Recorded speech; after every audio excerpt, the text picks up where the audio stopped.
Então, já apresentada, eu vim aqui para a gente conversar sobre essa vacina que está entrando no calendário oficial, né?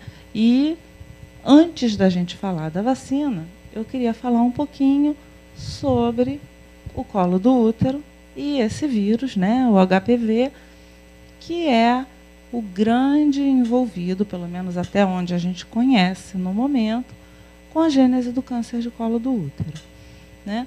Então, o colo do útero, ele é parte do aparelho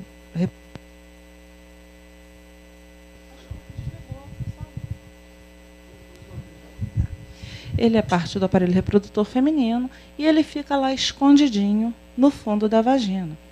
Poucas são as mulheres que têm a oportunidade de ver o próprio colo do útero, né? Só quem vai fazer algum exame e aparece lá no vídeo, o ginecologista mostra. Senão a pessoa nunca vai ver o seu colo do útero, ele está lá escondidinho. E isso é um fator que dificulta. A gente não está vendo se tem um machucado, se tem uma verruga, se tem alguma lesão que possa ser suspeita, que possa nos levar. Ninguém procura o ginecologista. Eu vim aqui porque apareceu essa verruga lá dentro, no colo do meu útero. A gente não sabe disso. E aí a importância da rotina ginecológica, da mulher frequentar o consultório do ginecologista e dela buscar qualquer alteração desse colo do útero com os exames ginecológicos anuais. Pelo menos uma vez por ano, a mulher sexualmente ativa deve procurar o consultório do ginecologista para fazer exames.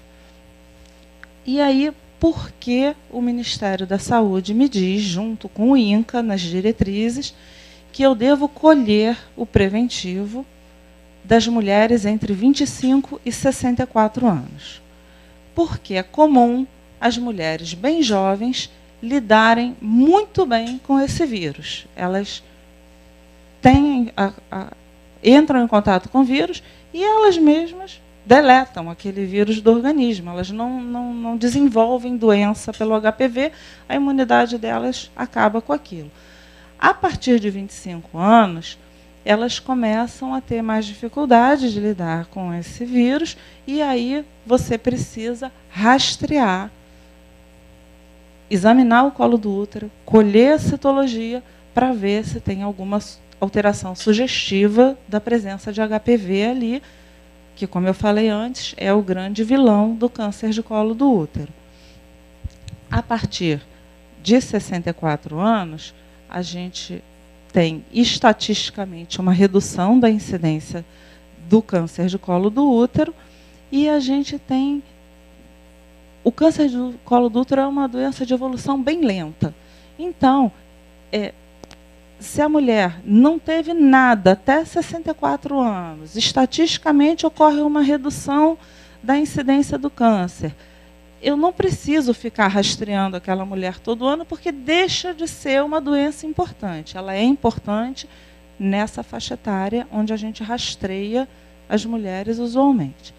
Então, assim, sabendo que o colo é escondidinho, que a gente precisa visitar o consultório ginecológico, que precisa colher citologia, a gente sabendo também que é uma doença de evolução lenta, ela não explode hoje e amanhã você está com câncer invasor, então a gente vai em busca de lesões pré-malignas, né? Lesões que me dizem, olha, tem alguma coisinha ali, vamos acompanhar. A gente faz um exame, um ano depois a gente faz outro exame. Esses exames estando negativos, a gente está autorizado a fazer um exame preventivo a cada 3 anos. Eu tenho 2 preventivos negativos, com intervalo de 1 ano entre eles. Eu posso passar a rastrear aquela mulher a cada 3 anos. Não preciso fazer preventivo todo ano, mas a consulta ginecológica é anual. Ela precisa ser examinada, até porque, se essa usuária, que tem 2 exames negativos, de repente, começa a apresentar, ela vem um ano, ela está com sífilis, ela vem no outro ano, ela está com gonorreia, ela vem no outro ano, ela tem verruga externa. Eu não posso continuar rastreando ela de 3 em 3 anos. Ela é uma paciente que tem se mostrado especial. Eu tenho que conversar e orientar, porque ela está se expondo de alguma maneira a esse vírus também, porque ela está tendo outras doenças sexualmente transmissíveis, ela pode ter HPV também. E aí ela pode desencadear esse ciclo que vai culminar num câncer de colo do útero. Qual é a grande prevenção? Uso de preservativo, vacina, que a gente agora já tem disponível até na rede pública, e você fazer o rastreio com o período indicado. Uma vez por ano, uma vez a cada 3 anos, em alguns casos bem especiais, de 6 em 6 meses, mas são casos muito restritos. A mulher soropositiva, ela começa o rastreio para HIV. Ela começa o rastreio dela de 6 em 6 meses. 2 exames negativos, ela passa a fazer exame anual. Ela não vai passar a fazer de 3 em 3 anos, porque ela tem uma chance maior do que as outras de adquirir o HPV.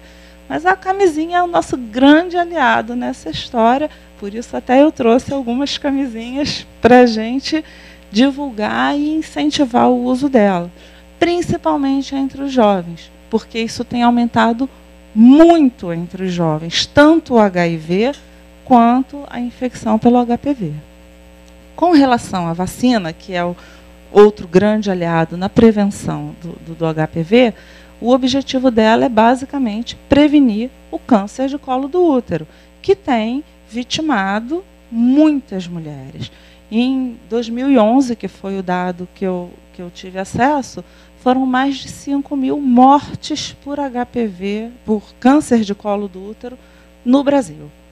Então, 5.000 mulheres morreram de uma doença que tem um rastreio simples, barato, né, e que tem como você tratar se você detecta precocemente. Então, 5.000 mortes evitáveis no país. As pessoas têm perguntado bastante, já que a vacina está liberada para meninos também, por que não vacinar os meninos? Né? O foco agora são meninas e, quando tiver completa a campanha, entre 9 e 13 anos. Porque ele não está envolvido em nenhum processo patológico significativo no homem. Ele causa, muitas vezes, a verruga, que vai ser tratada e ele vai sumir. Ele não tem uma relação tão significativa com o câncer como ele tem no caso da mulher. Né? O câncer de pênis é uma doença rara, atinge 2% dos cânceres que acometem o homem no Brasil, praticamente não causa mortes, tá? E o câncer do pênis é muito mais relacionado a situações socioeconômicas ruins, a higiene deficiente, a não tratamento da fimose, porque dificulta a higiene local. Ele é muito mais ligado a isso do que a presença do HPV. O HPV no homem não costuma causar estragos. E a ideia é que você vacinando bem a população de meninas entre 9 e 13 anos, você consiga o efeito semelhante ao que a gente conseguiu com a vacina antipólio. A gente não vacinava todas as crianças de 0 a 5 anos, completou 5 anos, não precisava mais tomar gotinha. E a gente conseguiu se livrar da pólio, né? Hoje a gente nem faz mais gotinha. A vacina é injetável, feita na rotina, 2, 4, 6 meses, reforço com 15. E não precisa mais você ficar fazendo gotinha toda a campanha, todo ano, para todo mundo até 5 anos, porque a doença está controlada.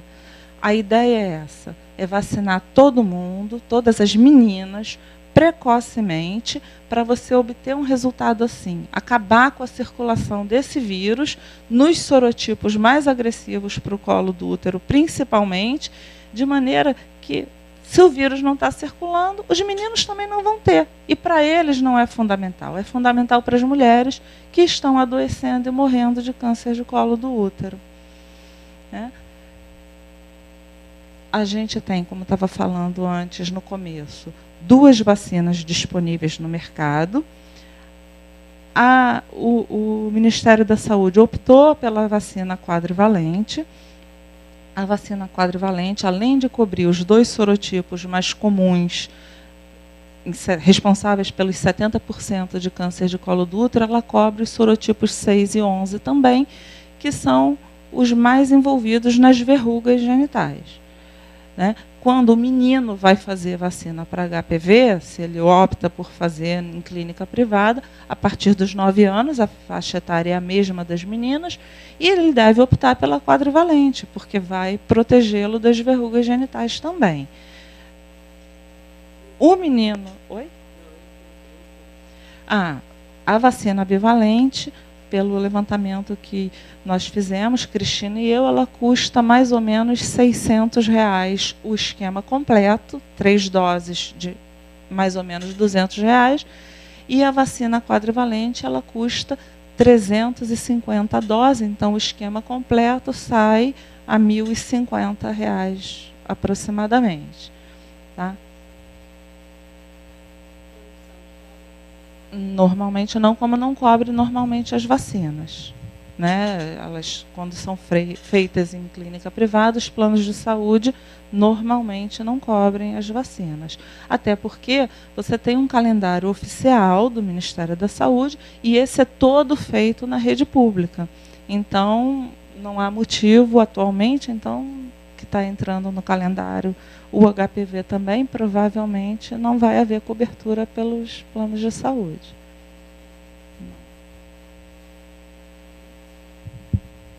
Em relação à preocupação das pessoas quanto aos efeitos colaterais da vacina, o que pode ser bem assim explicado? A vacina para o HPV, ela é muito pobre de efeitos colaterais, tá? Porque ela não é uma vacina feita com vírus vivo. Ela o vírus tem uma cápsula, é essa cápsula do vírus que causa, que desperta a imunidade das pessoas, que faz com que as pessoas produzam anticorpos contra aquele vírus. Então, a vacina ela é preparada com substâncias da cápsula dos diferentes tipos do vírus, dos sorotipos 6, 11, 16 e 18. E aí, quando ela é injetada no usuário, ela vai despertar a imunidade sem ter a chance de causar doença. É diferente da vacina da gotinha, da rubéola, que são vírus atenuados, vivos, e que podem causar um quadro, geralmente frustro da doença, com evolução benigna, mas pode adoecer por usar.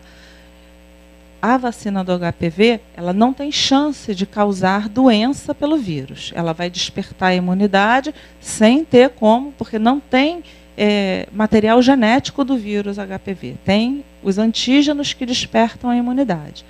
O que pode acontecer de efeito colateral?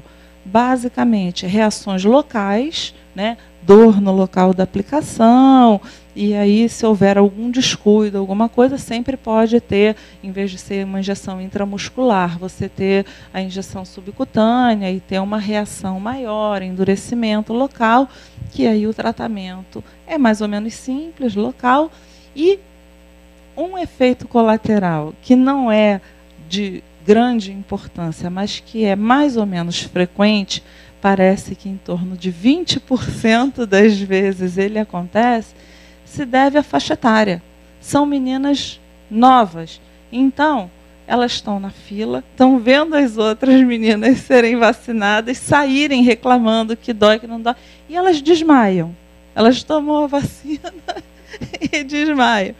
Na escola que a gente foi semana passada vacinar, as meninas, algumas, eu quero minha mãe, e chorava e se debulhava antes de tomar a vacina. Então, não é nada que vá causar sequela. A orientação é essa, que você vacine as meninas sentadas e as deixe sentadas por mais ou menos 15 minutos depois da vacinação, porque é comum elas tomarem a vacina e se sentirem mal e terem algum efeito assim. mais psicológico do que efeito adverso de verdade. Mas a gente considera como efeito adverso até para orientar esse tipo de postura. Tem que tomar vacina sentada, tem que permanecer sentado por 15 minutos para evitar que caia e acabe se acidentando, batendo a cabeça e complicando uma coisa que não precisa, né? Vamos lá, doutora. Eu tenho percebido assim que o brasileiro ele tem sido muito crítico. E esse planejamento, né, do Ministério da Saúde é um planejamento inteligente, que é um planejamento de prevenção. Como você acha que as famílias devem ver essa campanha? Que benefícios eles trazem para a sociedade? Bom, essa campanha, o foco dela é prevenir o câncer de colo do útero, que está matando diversas mulheres aí no nosso país todo. Então, você abordou essa questão das famílias, né?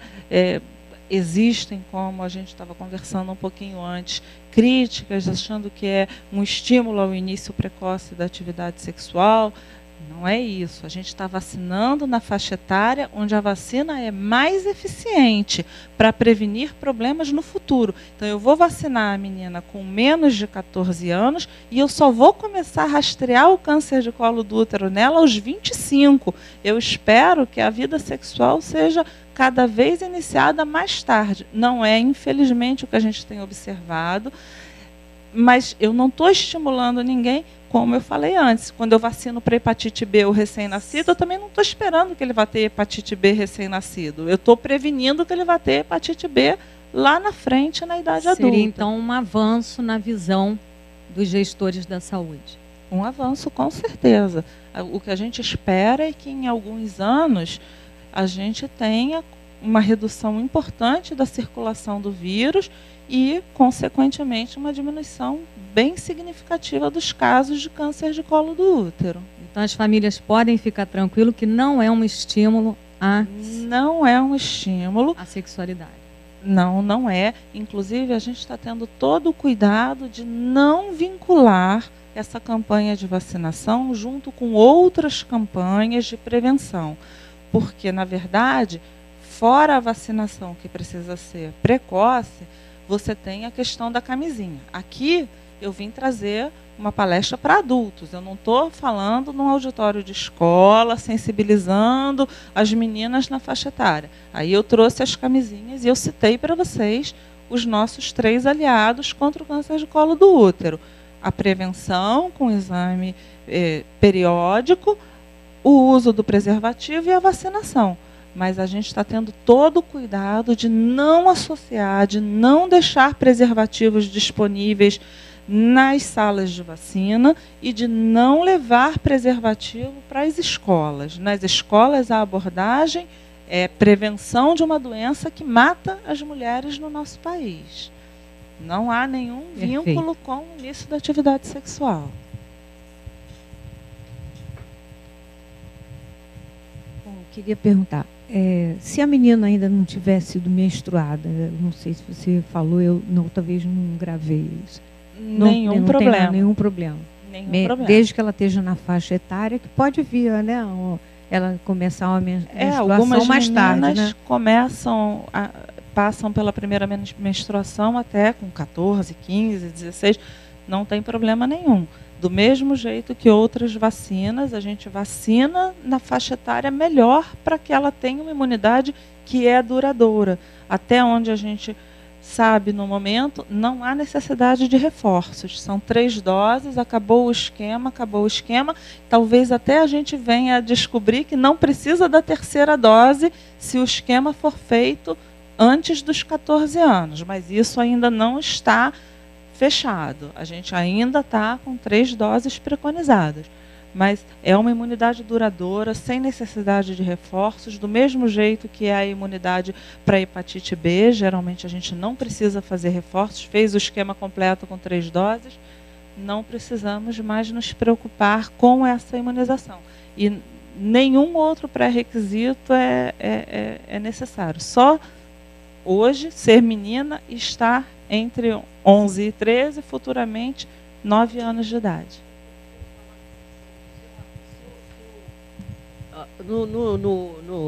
Na rede pública só tem a quadrivalente. Eu comecei a dar uma menina de 11 anos a polivalente, a bivalente, e não quero pagar isso. Eu posso continuar a coisa com a quadrivalente?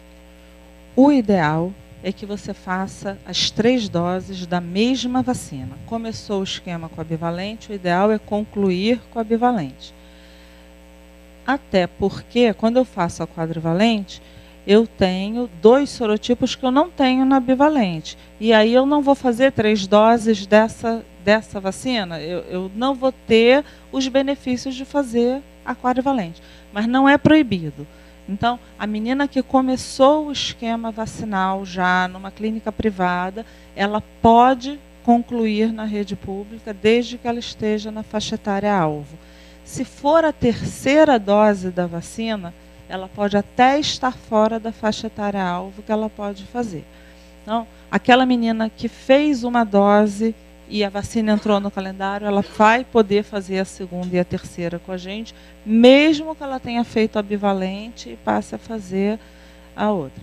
Nesses casos, às vezes o interessante não é nem você fazer a 1ª dose particular, é fazer a 1ª dose com a gente agora, na campanha, fazer a 2ª dose daqui a 60 dias e daqui a 6 meses fazer a 3ª de novo na rede pública, porque aí você vai pagar uma dose da vacina e vai ter o esquema concluído como ele é feito atualmente, 0, 2 meses e 6 meses nas clínicas privadas. Você vai fazer o mesmo esquema, pagando uma dose só da vacina para as meninas na faixa etária alvo.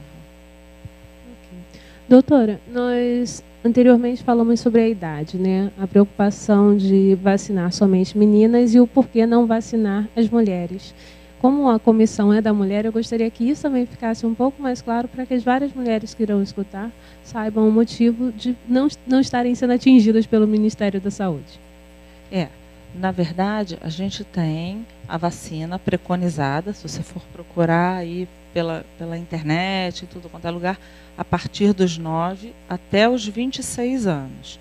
Então, as mulheres adultas que queiram tomar a vacina, elas podem tomar a vacina na rede privada, que não há uma contraindicação. E nem após os 26 anos há uma contraindicação formal.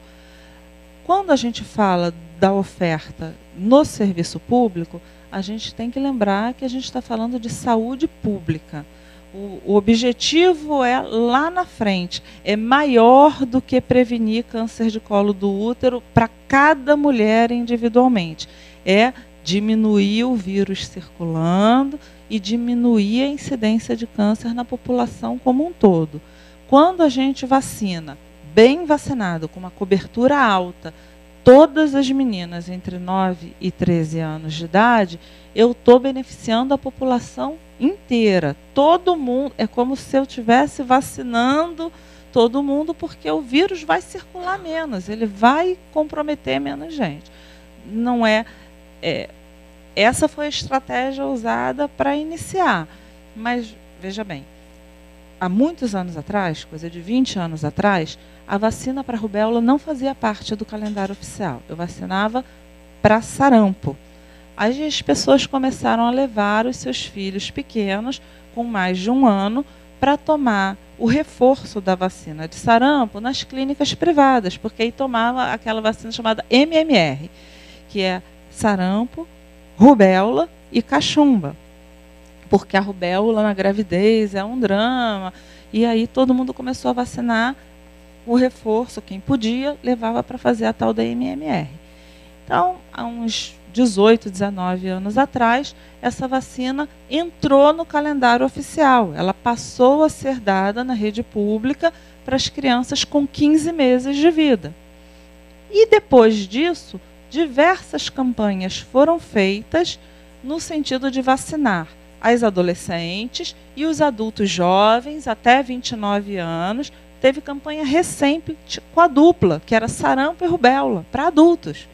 Então, essa estratégia do Ministério é a estratégia inicial. Nós vamos vacinar meninas entre 9 e 13 anos, porque é o que maior impacto deve ter para a redução do câncer de colo do útero no futuro. Essas meninas bem vacinadas vão proteger a população como um todo.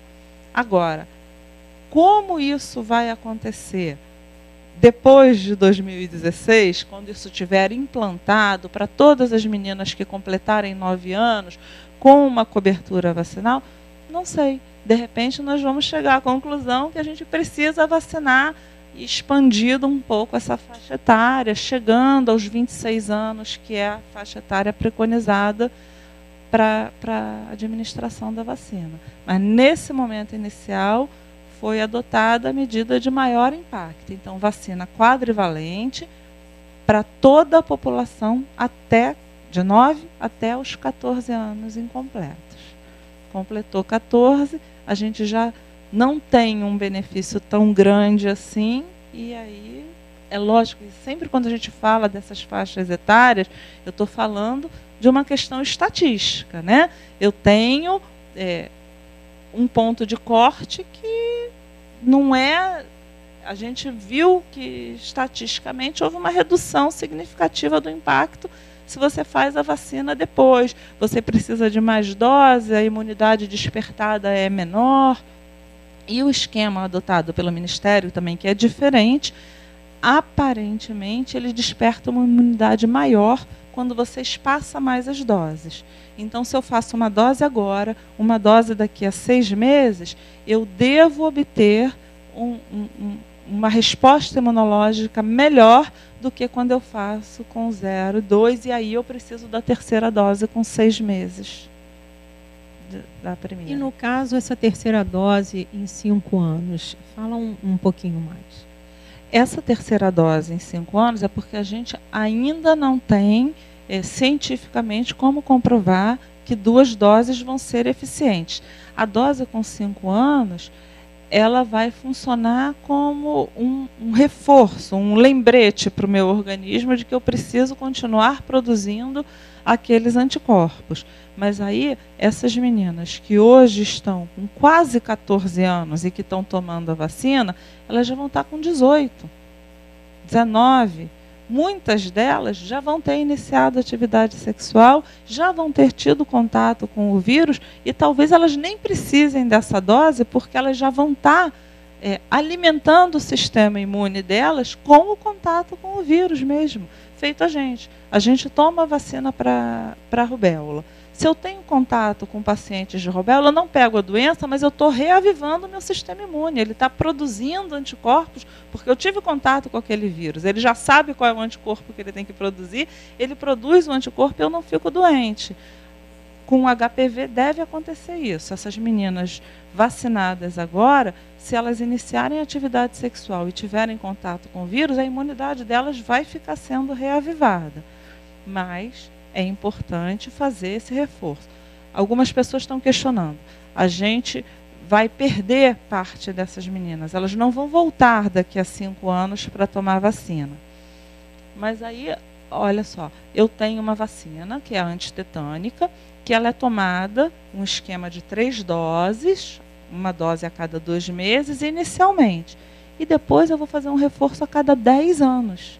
É uma questão de medicina preventiva, das pessoas se habituarem a ter um documento, que é o cartão de vacina, a levar periodicamente esse cartão de vacinas para ser avaliado na consulta rotineira, e o médico, o enfermeiro da sala de vacinas pode dizer, olha, está na hora de você tomar a sua antitetânica, ela está vencida, está na hora de você fazer o reforço do HPV, está aqui que você fez a 2ª dose há 5 anos atrás. É uma cultura que precisa ser desenvolvida na nossa população, essa de saúde prevenção, né? Saúde preventiva.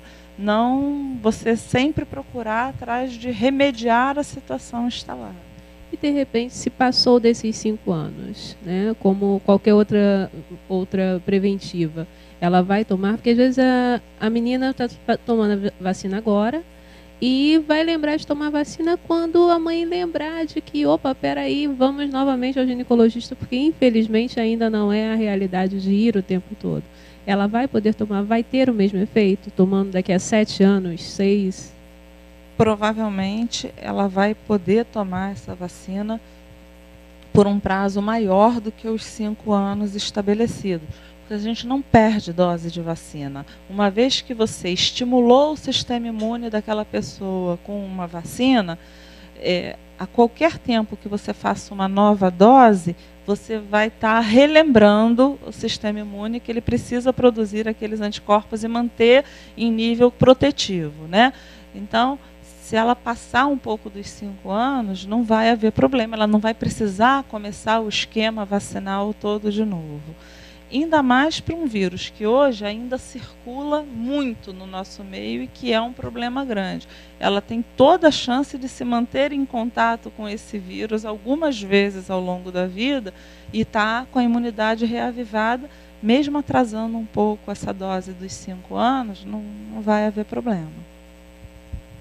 Doutora, pensando em medicina preventiva, no caso, qual a vacina, na sua visão, seria a mais indicada para uma eficácia na proteção? Você pergunta entre a bivalente a bivalente e a tetravalente. Olha só, a bivalente, ela pega os 2 sorotipos que maior impacto tem no câncer de colo do útero, que são os 16 e o 18. A rede pública optou pela tetravalente porque ela é mais ampla, ela tem uma chance maior de inibir outros sorotipos do vírus, a verruga genital também. Mas se isso vai fazer a diferença entre poder fazer e não poder fazer, porque o custo é diferente, né? Você pensa nos 600 e você pensa nos 1.050, às vezes é toda a diferença, né? E se você está focando no câncer de colo do útero, fazer a bivalente não é uma coisa ruim. Você vai estar protegendo a imensa maioria das meninas. E também tem a chance de reação cruzada, tá? Só que você tem só 2 sorotipos, a imunidade cruzada vai ser menor do que se você fizer a quadrivalente. Mas, assim, a nosso ver, e como a estratégia do Ministério também, a quadrivalente é uma vacina mais completa, né? Ok.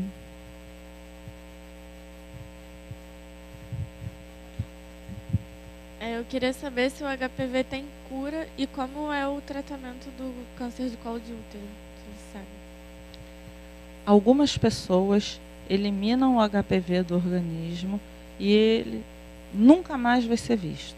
Às vezes a menina chega, a adolescente, chega com verruga, chega com lesão por HPV, você cauteriza, aquela lesão some e você nunca mais detecta a presença do HPV naquele organismo.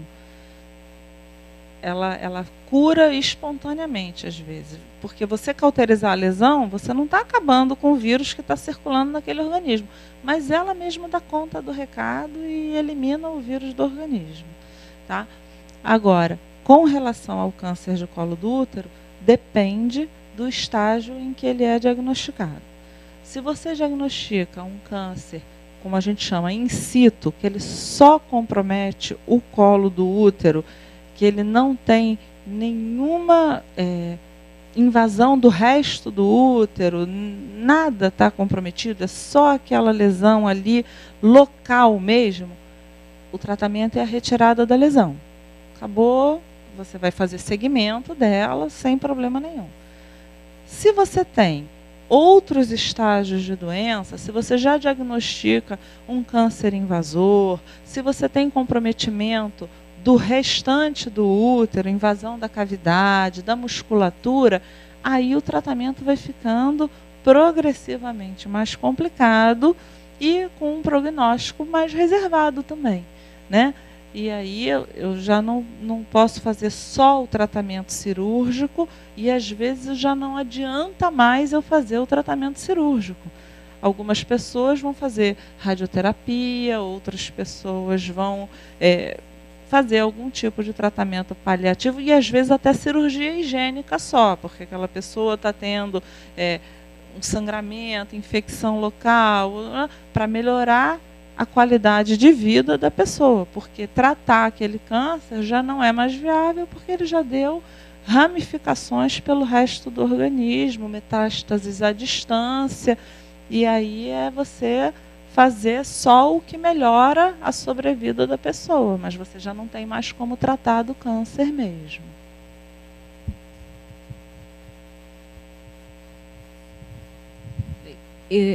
Esse câncer, então, ele não passaria, não é o tipo de câncer que a gente fala geneticamente, né? É um câncer que, se a sua mãe teve, não quer dizer que você terá, porque ele é por um... Não, ele é bem diferente, por exemplo, do câncer de mama. O câncer de mama é muito comum ter história familiar. O câncer de colo do útero, não. Ele não é ligado à história familiar. Ele é ligado, geralmente, à presença do HPV, e aí é toda uma questão de comportamento sexual, de prevenção mesmo, muito mais fácil do que do câncer de mama. Quando você fala em prevenção no câncer de mama, você está falando em rastreio da lesão muito inicial para você tratar com menor dano. Quando você fala de câncer de colo do útero, você está falando em evitar a existência da doença. Você, vacinando e usando preservativo, você está evitando ter contato com o HPV e evoluir para câncer de colo do útero em algumas situações. Quando você faz o preventivo, você está numa medida preventiva semelhante à da mama. Você está rastreando alterações precoces para você tratar com o mínimo de dano para aquela mulher. O câncer de útero e o câncer de colo de útero seriam diferentes? São coisas diferentes. Isso. O câncer de colo do útero é aquele câncer que acontece. O útero ele tem aquele formatinho de pera invertida, né? E ele se abre para o canal vaginal. O colo do útero é essa porção do útero que se abre no canal vaginal. Ela tem 2 tipos de revestimento. O colo do útero tem um revestimento igual a essa mucosa da boca, do canal vaginal, por fora, e um revestimento glandular por dentro, que secreta aquele muco do colo do útero. Geralmente, o câncer de colo do útero surge na junção desses 2 tipos diferentes de revestimento. Por isso que é importante colher o preventivo, inclusive com a coleta lá de dentro do canal, porque eu tenho que ter a amostra dali, daquela junção, da parte externa para a parte interna. O câncer de endométrio, que é outro tecido glandular que fica revestindo o útero por dentro, ele é um câncer de características diferentes, ligado muitas vezes à situação hormonal. Um fator de risco importante para câncer de endométrio é a exposição a estrogênio. Então, o estrogênio ele fica alto a partir da primeira menstruação até a menopausa. Então, mulheres que menstruam muito cedo, mulheres que passam pela menopausa muito tarde, são mulheres mais propensas, porque o estímulo de estrogênio é mais longo para elas. Mulheres que não têm filhos, porque durante a gravidez o estrogênio diminui, elas ficam com mais progesterona, então as que não têm filhos são mais propensas a câncer de endométrio. As mulheres mais gordinhas também, porque a gente produz estrogênio no tecido gorduroso. Então, as mulheres acima do peso, elas têm maior estímulo estrogênico do que as outras. E tem outros fatores de risco, mas principal fator de risco para endométrio e para mama, em muitos casos, é estímulo estrogênico por um longo período, sem nenhum descanso para esse tecido da mama e do útero.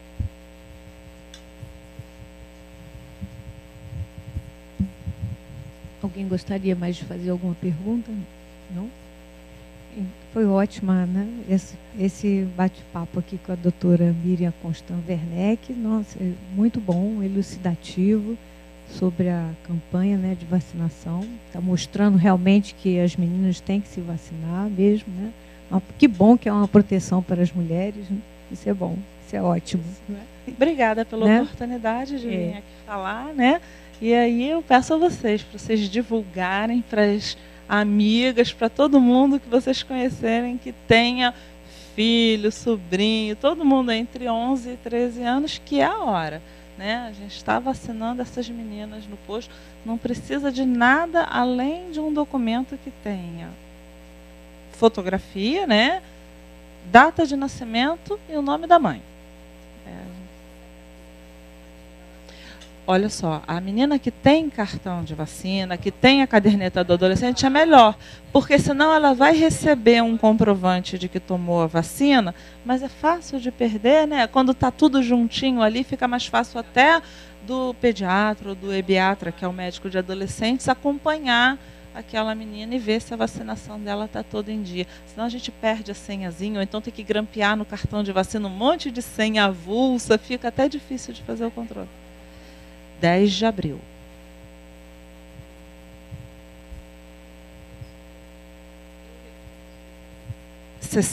É 6 meses para frente.